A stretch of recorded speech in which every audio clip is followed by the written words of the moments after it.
Alhamdulillah, syukur pada Allah Subhanahu Wa Taala dapat kita bersama-sama lagi pada pagi ini. Pagi ini kita akan melihat ayat yang kedua dan seterusnya untuk surah An-Nazi'at ini. Baik. Cuba baca ayat 2 tu. A'udzu billahi minasy syaithanir rajim.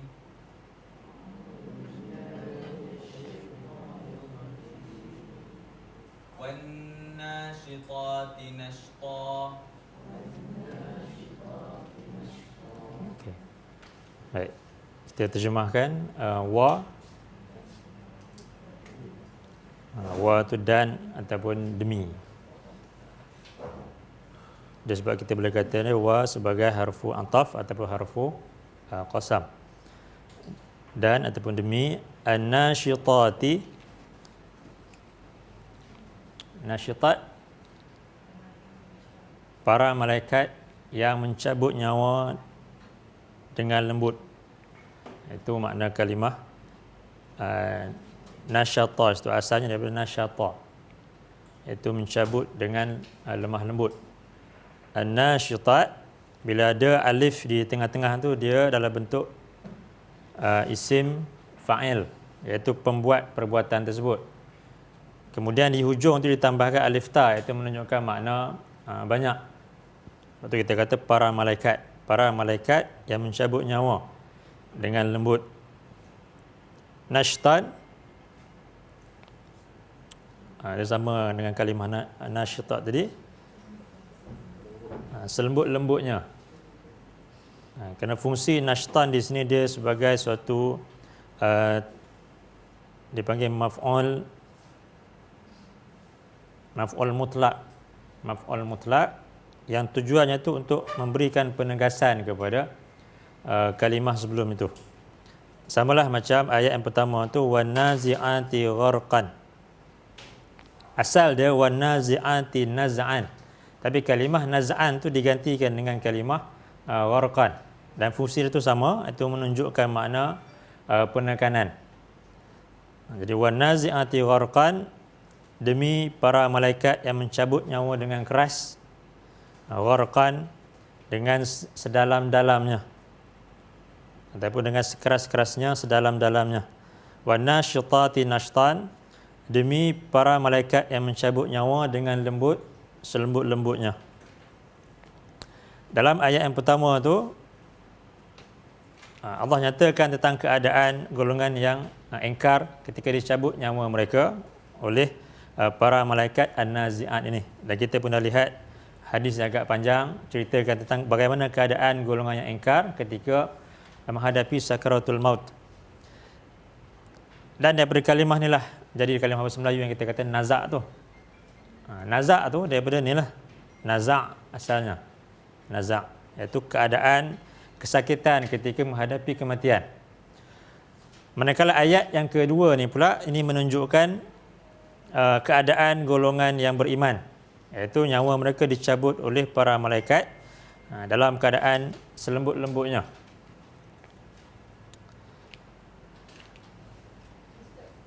Ya.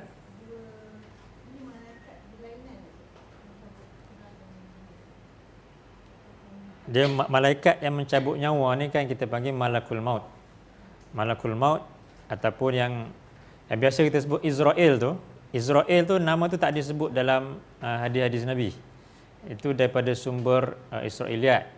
Cuma kalau dari segi nama tu dia taklah kita beratkan sangat. Maksudnya nak sebut Israel pun boleh juga, ataupun tak sebut pun tak apa. Kerana Quran menyebutkan malakul mauti. Ketua itu ada satu. Tapi pembantu-pembantu kepada malakul maut tu itu banyak. Ada malaikat azab, ada malaikat rahmat. Jadi yang datang kepada golongan yang engkar, yang mencabut nyawa mereka ini di kalangan malaikat azab, yang datang dalam keadaan wajah mereka itu hitam, kehitam-hitaman, hitam legam. Manakala an-nasyitat ini pula malaikat rahmat, pembantu kepada malakul maut itu. Baik. Kita lihat hadis tentang keadaan golongan yang beriman ketika mereka meninggal dunia ni. Dia sebenarnya ni hadis yang sama dengan hadis yang sebelum ni. Cuma kita bahagikan sebab dia terlampau panjang. Dalam ayat yang kedua ni, bila kita terjemahkan demi para malaikat yang mencabut nyawa dengan selembut-lembutnya, bukanlah maknanya tak ada kesakitan langsung. Dia kesakitan tu tetap ada. Sebab Nabi menyebutkan inna lil mauti sakarat. Ini hadis lain lah. Inna lil mauti sakarat. Sesungguhnya bagi kematian itu ada sakaratnya, ada kesusahannya, ada kepayahannya. Hatta Nabi sekalipun ketika dicabut nyawa baginda tu, nampak Aisyah nampak kesan-kesan kesakitan tu pada wajah Nabi. Jadi bila Allah sebutkan dalam surah An-Nazi'at ini, malaikat cabut nyawa dengan selembut-lembutnya, bukanlah maknanya tak ada kesakitan. Kesakitan itu tetap ada juga. Tapi mudah. Berbeza dengan golongan yang ingkar, ketika mereka nak mati itu, malaikat datang untuk cabut nyawa mereka. Mereka tak nak keluar, roh tu tak nak keluar daripada badan. Jadi sebab tu malaikat terpaksa tarik dengan keras sedalam-dalamnya kerana nyawa tu tak nak keluar. Kalau boleh. Tapi dipaksa juga oleh para malaikat. Berbeza dengan orang-orang yang beriman, ketika datang malaikat rahmat untuk mencabut nyawa mereka, mereka ingin bertemu dengan Allah. Jadi sebab tu mudah golongan yang beriman ini. Cuma kesakitan itu tetap ada. Sebab Nabi menyebutkan inna lil mauti sakarat. Kita lihat hadis ini, iaitu hadis daripada Musnad Imam Ahmad. Itu hadis yang sahih. Okey. Daripada Al-Bara bin Azib, katanya Rasulullah sallallahu alaihi wasallam baginda bersabda, ista'izu billahi min azabil qabr marrataini aw thalathan. Nabi menyebutkan, mintalah perlindungan, kamu mintalah perlindungan kepada Allah daripada azab kubur. Dan Nabi ulang sebanyak 2 kali ataupun 3 kali. Ini maknanya azab kubur itu memang ada. Walaupun tak disebutkan secara jelas dalam Quran, tapi dalam hadis-hadis yang sahih banyak menyebutkan tentang azab kubur ni. Bahkan ketika di akhir solat kita pun kita disuruh untuk baca, minta perlindungan kepada Allah daripada azab kubur. Tapi ada sebahagian umat Islam yang menolak hadis dan mengatakan azab kubur tu tak ada. Jadi ada golongan yang macam tu. Muslim tapi tak mengakui adanya azab kubur, kerana kata mereka itu tak ada dalam Quran. Sedangkan dalam hadis yang sahih banyak Nabi sebutkan tentang azab kubur itu. Jadi Nabi kata kepada para sahabat baginda, mintalah perlindungan kepada Allah daripada azab kubur. Innal abdal mu'min idza kana fi inqita'in minad dunya wa iqbali minal akhirah. Sesungguhnya hamba yang beriman itu apabila ketika dia berada dalam keadaan hendak meninggalkan dunia ini dan untuk pergi ke akhirat, bertemu dengan hari akhirat, nazala ilaihi malaikatun minas sama biyadul wujuh, akan turun kepadanya para malaikat dari langit yang putih wajah-wajah mereka, ka'anna wujuhahumus syams, seolah-olah wajah-wajah mereka itu ibarat matahari. Ma'ahum kafanun min akfanil jannah, bersama dengan mereka adalah kain kafan daripada syurga. Wa hunutun min hunutil jannah, dan wangian daripada wangian-wangian syurga. Hatta yajlisu minhu maddal basar, sehinggalah mereka duduk di sampingnya, dan keadaan para malaikat itu sejauh mata memandang, iaitu besarnya mereka sejauh mata memandang. Summa yaji'u malakul mauti alaihi salam, kemudian selepas para malaikat tadi duduk di sampingnya, datang pula malakul maut, iaitu malaikat maut alaihi salam. Kemudian dia duduk di sisi kepalanya, kepala orang yang nak meninggal dunia itu.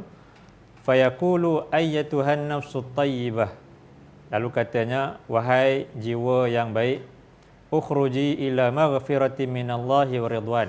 Keluarlah engkau untuk mendapat keampunan daripada Allah dan keridaan daripadanya. Qala fatakhruju tasilu kama tasilul qatratu min fisiqa. Kemudian kata Nabi, lalu akan keluarlah jiwa ataupun ruh yang baik itu, dan mudahnya seperti keluarnya air daripada mulut cerik. Itu seperti kita menuangkan air. Kalau ruh golongan yang ingkar, macam mana keadaan yang Nabi sebutkan dalam hadis sebelum ni? Nabi kata seperti menarik cangkuk-cangkuk besi yang tersangkut dengan bulu-bulu kambing yang basah. Itu susahnya keadaan ruh golongan yang ingkar untuk keluar daripada badan-badan mereka. Tapi golongan yang beriman ibarat seperti keluarnya air daripada cerik, mulut cerik itu. Fayakhuzuha fa iza akhazaha lam yad'uha fi yadihi tarfata ain. Lalu ruh tersebut diambil oleh malakul maut. Kemudian ruh tersebut tidak berada pada tangan malakul maut melainkan sebentar. Kemudian dia mengambilnya lalu memasukkannya ke dalam kafan daripada syurga itu dan diletakkan wangian daripada syurga yang dibawa tadi. Wa yakhruju minha ka atyabi nafkhati miskin wujidat ala wajhil ard. Dan kemudian sesudah diletakkan wangian daripada syurga itu, akan keluarlah bau wangian kasturi, iaitu bau yang paling wangi yang wujud di atas muka bumi ini. Tak ada bau yang lebih wangi daripada bau yang dibawa oleh para malaikat itu.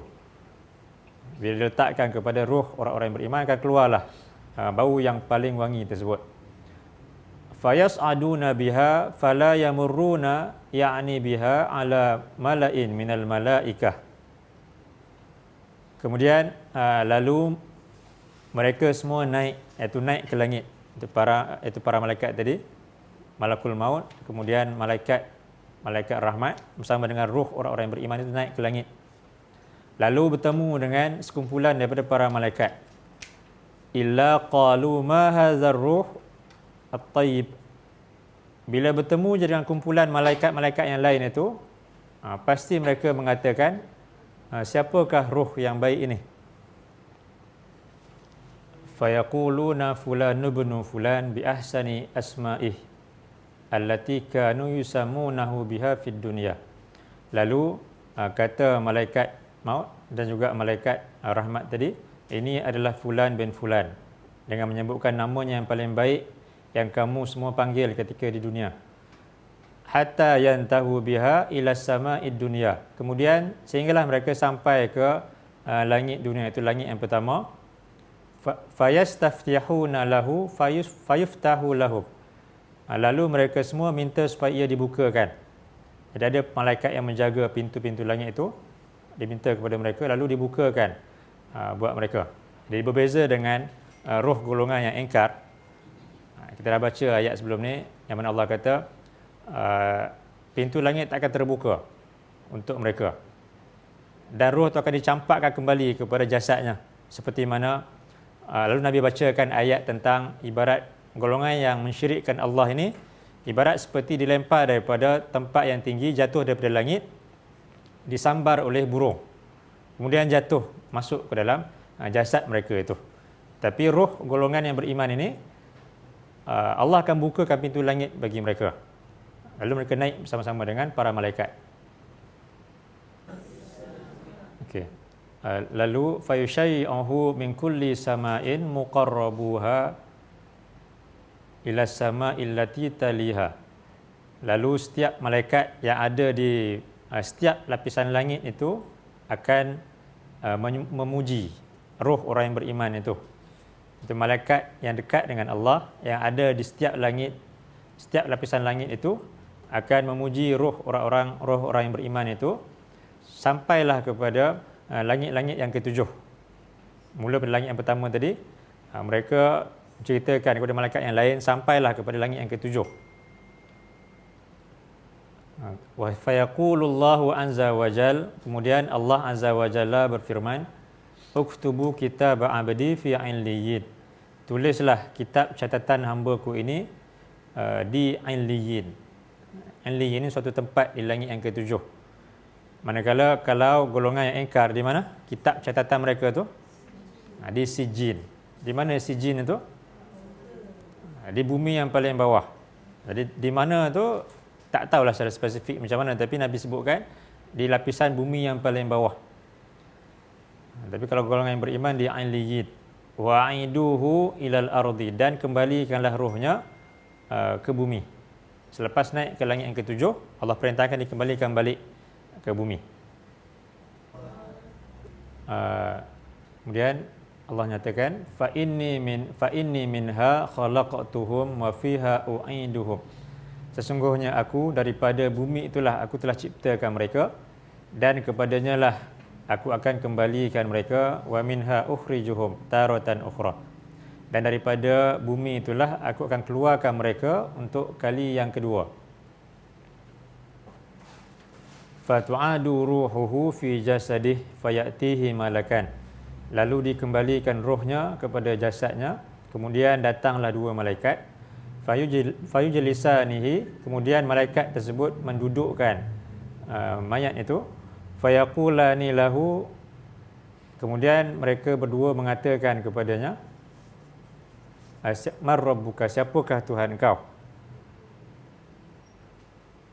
Fayaqulu rabbi Allah, lalu kata orang yang beriman itu, Tuhanku adalah Allah.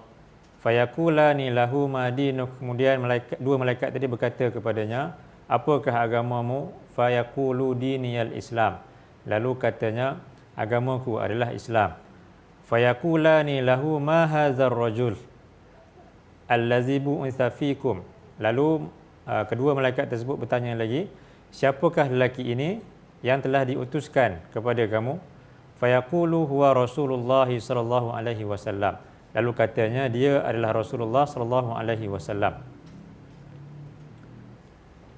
Kemudian tanya malaikat lagi, fayaqulani lahu wa ma ilmuk, lalu kata dua malaikat tersebut kepadanya, dari mana engkau tahu yang ini adalah Rasulullah sallallahu alaihi wasallam? Fayaqulu, lalu katanya, qara'tu kitab Allah, aku telah membaca kitab Allah, aku membaca Al-Quran. Fa amantu bih, aku beriman kepadanya. Wa saddaqtu, dan kemudian aku membenarkan Quran itu. Fayunadi munadin fis sama, kemudian akan menyeru satu penyeru di langit. Lalu penyeru di langit menyeru, an sadaqa abdi, bahawa benar kata hamba-Ku itu. Fa afrishuhu minal jannah, maka hamparkanlah baginya syurga itu. Wa albisuhu minal jannah, dan pakaikanlah kepadanya pakaian daripada syurga. Waftahu lahu baban ilal jannah, dan bukakanlah baginya satu pintu kepada syurga. Bila dibukakan baginya pintu syurga itu, akan keluarlah, dapat akan sampailah kepada mayat tersebut rauhiha wa tibiha, iaitu bauan syurga yang wangi itu. Wa yufsahu lahu fi qabrih, lalu akan dilapangkan baginya kuburnya, madda basarih, seluas mata memandang. Okey. Wa ya'tihi rajulun hasanul wajhi hasanus thiyab, kemudian datang kepadanya seorang lelaki yang cantik wajahnya dan cantik pakaiannya, tayyibur rih, dan wangi baunya. Fayaqulu abshir billazi yasurruka hadza yaumuka allazi kuntu tu'ad, lalu kata lelaki tersebut, bergembiralah engkau dengan perkara yang akan dapat memberikan keseronokan kepada engkau tentang hari yang engkau dijanjikan. Fayaqulu lahu man ant, lalu mayat itu tadi bila melihat orang yang cantik wajahnya, kemudian cantik pakaiannya, wangi baunya, datang bertemu dengannya. Dia bertanya kepada lelaki tersebut, siapakah engkau? Fawajhukal wajhu yaji'u bil khair. Wajah engkau yang baik ini datang dengan kebaikan.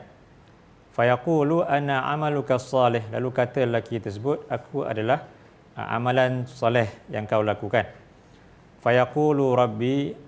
Lalu kata lelaki tadi, iaitu orang yang beriman itu, Rabbi aqimis sa'ah, wahai Tuhanku, datangkanlah hari kiamat segera, hatta arji'a ila ahli wa mali, sehingga aku dapat untuk kembali kepada ahli keluargaku dan kepada hartaku, iaitu dapat bertemu balik dalam syurga bersama-sama dengan ahli keluarganya.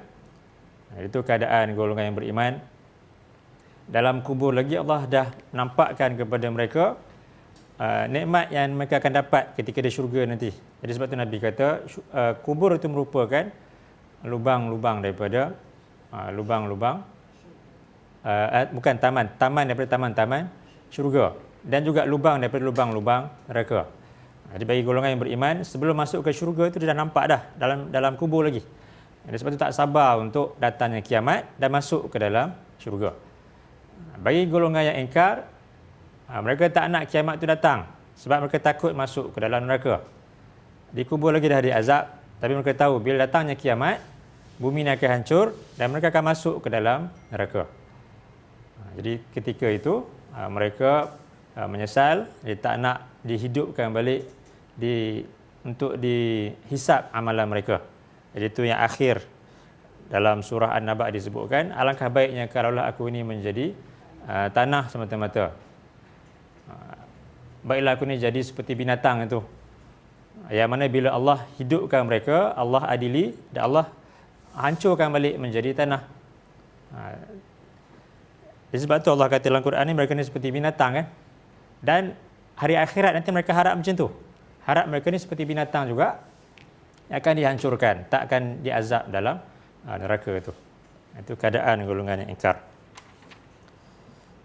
Baik, kemudian dalam Quran juga Allah menyebutkan tentang golongan yang beriman ini dalam surah 41 ayat 30. Okay. Innal ladzina qalu rabbunallah tsumma istaqamu. Sesungguhnya orang-orang yang mereka mengatakan Tuhan kami adalah Allah, kemudian mereka istiqamah, teguh pendirian mereka. Tatanazzalu alaihimul malaikah alla takhafu wa la tahzanu. Akan datang kepada mereka para malaikat. Jadi sebahagian golongan salaf menyebutkan ayat ini berkenaan dengan golongan mukmin tadi yang ketika hampir mati itu. Akan datang malaikat kepada mereka, iaitu malaikat rahmat, yang menyebutkan alla takhafu wa la tahzanu. Janganlah kamu takut dan janganlah kamu bersedih hati. Wa abshiru bil jannah allati kuntum tu'adun. Dan bergembiralah kamu dengan syurga yang kamu semua dijanjikan. Nahnu awliya'ukum fil hayatid dunya wa fil akhirah. Kamilah wali-wali kamu, pelindung kamu, teman rapat kamu dalam kehidupan dunia ini, wa fil akhirah, dan pada akhirat nanti. Walakum fiha ma tashtahi anfusukum. Dan bagi kamu di dalamnya apa yang kamu inginkan, yang diri kamu inginkan. Walakum fiha ma tad'un. Dan bagi kamu di dalamnya apa yang kamu minta. Nuzulan min ghafurir rahim. Ini suatu pemberian daripada Tuhan yang Maha Pengampun lagi Maha Penyayang. Ini keadaan golongan yang beriman ketika mereka nak meninggal dunia itu mungkin ada rasa risau, ada rasa takut. Tapi bila malaikat menenangkan mereka, mengatakan janganlah takut, janganlah bersedih hati. Bagi yang nak meninggalkan keluarga, Allah akan jaga, kerana mati ini akan bertemu dengan Allah. Dan kata malaikat lagi supaya mereka bergembira dengan syurga yang dijanjikan kepada mereka. Jadi sebab tu nyawa golongan yang beriman akan dicabut dengan nashta, iaitu dengan lembut, selembut-lembutnya, disebabkan dia ingin untuk bertemu dengan Allah. Satu lagi dalam surah 89 ayat 27. Ya ayyatuhan nafsul mutmainnah, wahai jiwa yang tenang, irji'i ila rabbiki radiyatan mardiyah, kembalilah engkau kepada Tuhan engkau dalam keadaan redha dan diredai. Kembalilah engkau kepada Tuhan engkau dalam keadaan engkau ini seorang yang redha dengan kematian itu, mardiyah, dan engkau ini orang yang diredai oleh Allah. Fadkhuli fi ibadi, maka masuklah kamu semua di dalam golongan hamba-hambaku, itu hamba-hambaku yang soleh, yang taat. Wadkhuli jannati, dan masuklah engkau ke dalam syurgaku. Jadi ayat ini dari sebahagian mufassirin menyebutkan turun kepada Hamzah bin Abdul Muttalib, iaitu pakcik kepada Nabi yang mana syahid ketika peperangan Uhud itu. Jadi ada satu pendapat mengatakan ayat ini turun kepada Hamzah. Satu lagi mengatakan merujuk kepada Uthman bin Affan, yang mana ayat ini turun disebabkan Uthman telah buat satu perkara yang besar, iaitu ketika kaum muslimin berhijrah ke Madinah, mereka perlu kepada sumber air. Yang mana ketika di Mekah mereka ni dah biasa minum air Zam-Zam. Bila pergi ke Madinah tu, di Madinah tak banyak sumber air seperti mana Mekah. Dan antara sumber air yang terpenting yang ada di Madinah ketika itu, suatu telaga yang namanya Bi'ru Rumah. Telaga Rumah iaitu milik seorang Yahudi. Jadi bila kaum muslimin perlukan air, jadi Nabi nyatakan kepada para sahabat, siapa yang hendak membeli Bi'ru Rumah ni, telaga ni, Allah akan janjikan kepadanya dengan syurga. Jadi bila Uthman bin Affan dengar kata-kata Nabi itu, jadi dia berusaha untuk membeli telaga tu. Asalnya telaga Bi'ru Rumah ni milik Yahudi itu, dia kenakan charge kepada orang-orang yang nak ambil air daripada telaga dia tu. Dia kena belilah air tu. Dan bila datang Uthman tawarkan lebih kurang 12,000 dirham untuk beli telaga tu. Dan Yahudi ni tadi, dia kononnya bijak dalam niaga lah. Dia nak jual tu, dia tak jual sepenuhnya. Dia jual separuh.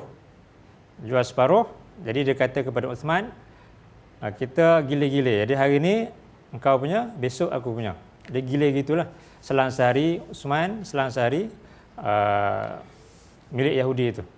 Dan bila Uthman beli telaga tu, dia beli separuh, Uthman kata kepada penduduk Madinah yang beriman, pergilah ambil air untuk bekalan 2 hari ke telaga tu. Jadi maknanya ambil hari ni, hari giliran Uthman. Jadi mereka ambil hari itu cukup untuk bekalan 2 hari. Jadi untuk kegunaan hari ini, dan besok pun tak perlu ambil lagi dah air itu.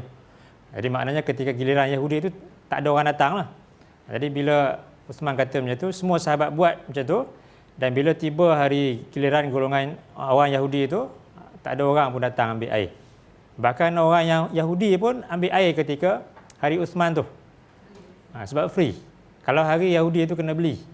Jadi hari Uthman tu semua free ambil. Tak kira orang yang mukmin ke, atau orang yang Yahudi ke, musyrik ke, semua diberikan secara percuma air tersebut. Dan bila benda tu berlaku berpanjangan, jadi Yahudi ni kata dia tak dapat keuntungan daripada penjualan telaga tu, jadi dia tawarkan separuh lagi telaga tu. Dan kemudian Uthman beli lagi separuh telaga tu dengan dia tawarkan harga murah sikit. Kalau yang bahagian yang pertama tadi 12,000, yang kedua ni disebutkan 8,000, lebih murah. Jadi dengan jumlah 20,000 dirham, telaga tu menjadi milik Uthman. Dan kemudian Uthman wakafkan kepada penduduk Madinah untuk mereka gunakan, ambil air tersebut. Dan selepas berapa lama, datang pula sahabat yang lain. Bila dengar Nabi janjikan syurga kepada yang beli telaga tu, dia pun berminat nak beli daripada Uthman. Dan Uthman tanya kepada dia, berapa harga yang dia nak beli telaga tu? Dia kata 3 kali ganda. Jadi 3 kali ganda tu kalau kira mahal juga, daripada 20 dirham tadi menjadi 60. Uthman kata ini harga yang rendah, aku tak nak jual dengan harga ni. Berapa yang kau sanggup untuk naikkan lagi harganya? Kemudian kata sahabat tu 9 kali ganda. Jadi 9 kali ganda macam 180,000 dirham. Uthman kata ini masih rendah lagi. Sebab kata Uthman, Allah janjikan 700 kali ganda. Daripada yang kau janjikan 9 kali ganda. Jadi kata Uthman, aku tak akan jual telaga ini kepada engkau. Jadi telaga itu berterusan menjadi milik Uthman, diwakafkan kepada penduduk Madinah. Dan selepas daripada itu, di sekeliling telaga itu tumbuhnya pokok-pokok kurma. Dan sekarang menjadi ladang kurma yang besar. Dan kemudian bila kerajaan Islam yang datang selepas itu, jadi mereka bangunkan tempat tersebut. Sampailah kepada kerajaan Saudi, mereka wujudkan satu tabung ataupun wakaf atas nama Saidina Uthman itu. Yang mana daripada dulu sampailah hari ini, infak ataupun wakaf Saidina Uthman itu masih mengalir kepada dia. Sampailah duit yang ada dalam akaun bank atas nama Uthman boleh bina hotel 5 bintang di Madinah tu. Dan sebahagian daripada duit yang datang daripada kebun-kebun kurma tadi diwakafkan untuk diberikan pula kepada orang yang miskin, anak-anak yatim. Jadi maknanya bila dijual kurma-kurma tu, bila untung sebahagian masuk ke dalam akaun bank milik Uthman tu, dan kemudian sebahagian lagi diberikan balik kepada orang yang susah. Dan benda tu berterusan sampailah hari ini. Maknanya apa yang dapat kepada Uthman tu memang sangat-sangat besar. Yang mana tak ada orang yang boleh dapat ganjaran yang besar macam tu. 700 kali ganda Allah janjikan untuk yang infak fisabilillah. Kemudian benda itu berterusan 1400 tahun. Dan selagi tak berlaku kiamat, terusan sampailah. Berapa lama pun kita tak tahu. Jadi itu pahala yang akan diperolehi oleh Uthman bin Affan ini. Dikata Ibnu Abbas, ayat ni turun berkenaan dengan Uthman disebabkan perkara yang besar yang dilakukan, iaitu membeli bi'ru rumah itu untuk kegunaan kaum muslimin. Baik. Jadi itu antara contoh golongan yang Allah redha kepada mereka yang mati dalam keadaan beriman kepada Allah, iaitu ada yang sebut ayat ini merujuk kepada Hamzah. Kemudian yang kedua merujuk kepada Uthman bin Affan. Yang mana Uthman ni kalau kita lihat di hujung hayat dia tu, walaupun dari segi fizikal ni disebutkan dia mati dibunuh kan, mati dibunuh ketika akhir hayat dia tu, dia mati dibunuh oleh pemberontak. Dan sampai hari ini ada lagi Quran yang dia baca ketika itu, masih lagi ada darah Uthman tu, dia mati dibunuh. Tapi Allah menyebutkan dia ni orang yang mati dalam keadaan beriman kepada Allah, mati dalam keadaan yang mudah, walaupun zahirnya kita nampak macam tu. Begitu juga golongan yang kafir, yang ingkar, mungkin dilihat mati dalam keadaan yang tenang, tapi sebaliknya benda yang gaib itu kita tak nampak, mati dalam keadaan ditarik-tarik nyawa mereka dengan keras. Kemudian sampai disebutkan tercarik-carik badan-badan mereka dan dilemparkan pula daripada langit ke bumi, masuk balik ke dalam tubuhnya tu. Itu golongan yang ingkar keadaan mereka. Dan kemudian bila menyebutkan kematian ini, bukanlah maknanya kita orang yang beriman ni tak takut mati. Mati itu lumrah. Orang akan takut kepada kematian atau benci kepada kematian.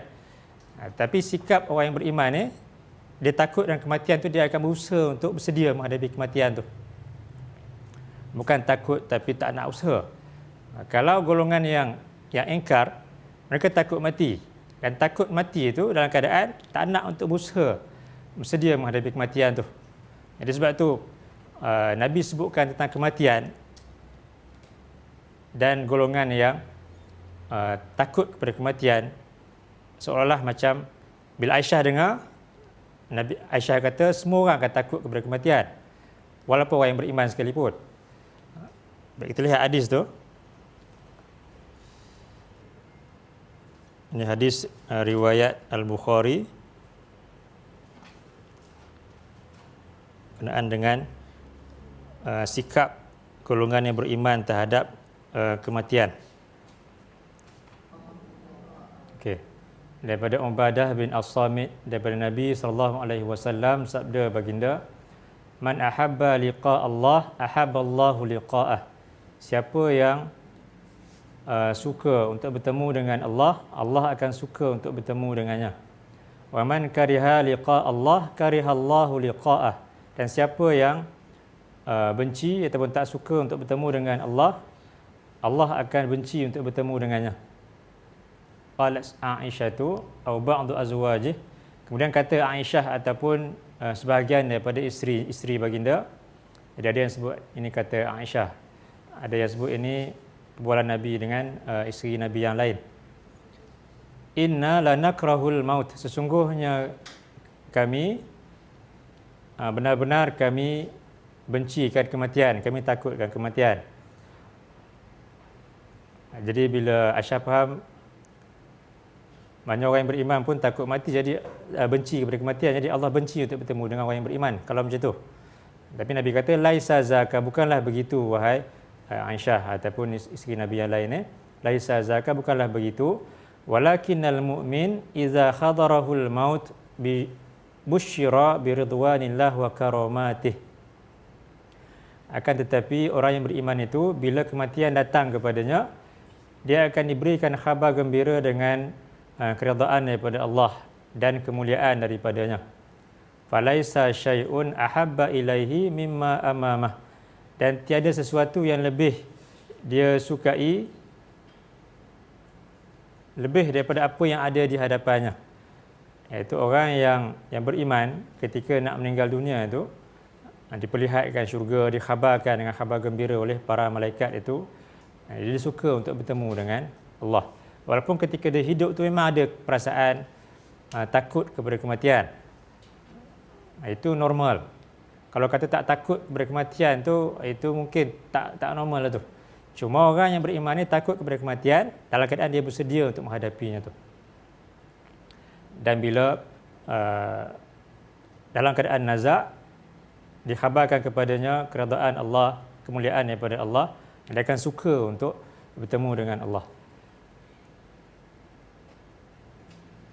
Wa innal kafira idza khudira, dan sesungguhnya orang yang kafir itu, yang ingkar itu, bila kematian hadir kepadanya, busyira bi azabillah wa uqubatih, dia dikhabarkan dengan khabar gembira.